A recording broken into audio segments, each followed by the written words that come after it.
Le petit Émile qui a disparu le 8 juillet dernier aurait-il été enlevé? Cette piste a été évoquée dans un documentaire et des arguments précis ont été dévoilés pour laisser entendre qu'une telle chose est tout simplement impossible. Cela fera bientôt 3 mois que le petit Émile, 2 ans, a disparu alors qu'il était sous la surveillance de ses grands-parents au Haut-Vernay, Alpes de Haute-Provence. Un fait divers qui fait la une des journaux au moindre rebondissement mais, pour l'heure, on ne sait toujours pas ce qui est arrivé au petit garçon. Une piste, celle de l'enlèvement, a néanmoins été pointée du doigt dans le reportage Disparition du petit Émile, le mystère du Haut-Vernay réalisé par Caroline Jacob, diffusé le samedi 23 septembre 2023 sur TFX. Dans le document, cette théorie semble être mise de côté. Comme expliqué, un ravisseur aurait bien eu du mal à quitter le hameau sans se faire voir.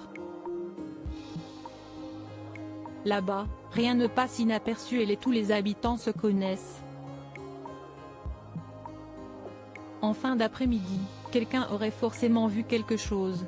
Surtout que la rue principale se termine par un cul-de-sac. Si Émile avait été enlevé, il aurait fallu que la personne malveillante fasse demi-tour.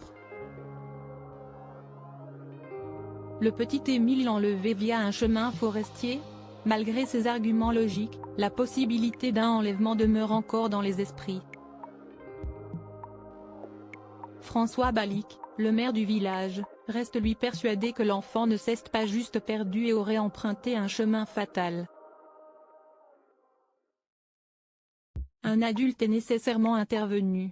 On sait depuis le début qu'il ne s'est pas perdu. S'il était mort dans le périmètre, les chiens l'auraient senti. S'il était vivant et caché, on l'aurait également retrouvé, vu les moyens déployés, a-t-il déclaré il y a plusieurs semaines. Et si l'agresseur était passé par un autre chemin? Selon le nouveau détective, il y en a en effet un. Un chemin forestier situé de l'autre côté du village et qui redescend de l'autre côté du col. Depuis le début de l'affaire, la famille du jeune Émile est scrutée de près et critiquée à cause de son silence et certains comportements. Mais, 2 mois et demi après la disparition du jeune Émile, son grand-père est sorti du silence, notamment pour évoquer les attaques dont il fait l'objet. Sa nonchalance lors des battues avait fait réagir.